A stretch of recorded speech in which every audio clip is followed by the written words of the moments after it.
पण झेन अवेस्ताचा प्रभाव ऋग्वेदावर आहे हे सगळे अभ्यासक मान्य करतात. आणि हा जो ऋग्वेदाचा जो भाग आहे तो अफगाणिस्तानात रचला गेला.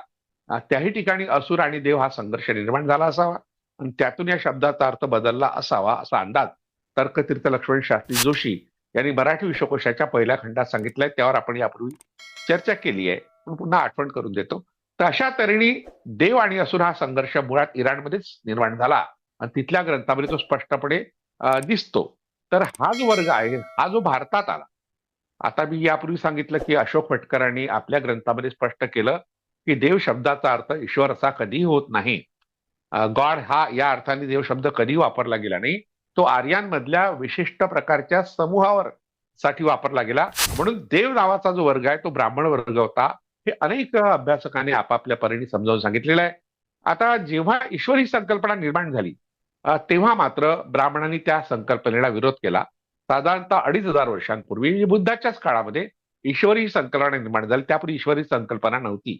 आता निर्माण का झाली असावी, तर यात काही लोकांना असं वाटलं की या सृष्टीच्या निर्मितीत ईश्वराचा सहभाग आहे. आपल्या सर्व हालचालींवर ईश्वर नियंत्रण करतो आणि त्याच्या इच्छेशिवाय झाडाचं पान हलत नाही. हे अलीकडलं वाक्य अतिशय लोकप्रिय वाक्य. तर हे वाक्य प्रचलित करण्यासाठी एका गटाने ज्या गटाचं नाव उत्तर मीमांसा आहे. आता उत्तर मीमांसाच्या आधी पूर्व मीमांसा नावाचा एक समूह वैदिक साहित्यामध्ये आपण शोधलं तर हे मिळतं. तर आपल्या भारताच्या तत्वज्ञानाचे दोन प्रवाह आहेत. एक आस्तिक दर्शन आणि दुसरा नास्तिक दर्शन. दर्शन शब्द तत्वज्ञान या अर्थाचा आहे. त्याला आपण विचारांचे प्रवाह म्हणूया. तर आस्तिक दर्शनामध्ये मीमांसा दर्शन, योग दर्शन, सांख्य दर्शन, वैशेषिक दर्शन आणि मग शेवटी वेदांत दर्शन येतं, न्याय दर्शन.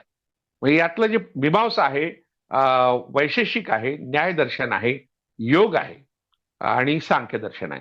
ही 5 दर्शनं ईश्वराच्या अस्तित्वाबद्दल प्रश्न निर्माण करतात.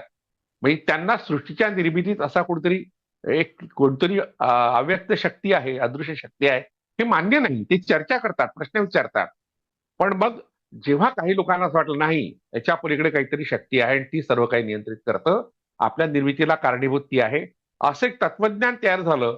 आणि हे तत्वज्ञान तयार झाल्यावर मग मीमांसक जे होते अगदी सुरुवातीचे वैदिक दर्शनाचे करते, तर त्यांचं म्हणणं होतं की असं नाहीये, यज्ञानी सर्व काही मिळतं. जसं आता गीतेमध्ये यज्ञात भवन्ति भूतानी पर्जन्या दंड संभोहा, म्हणजे अशा तऱ्हेने यज्ञानी सर्व काही मिळतं.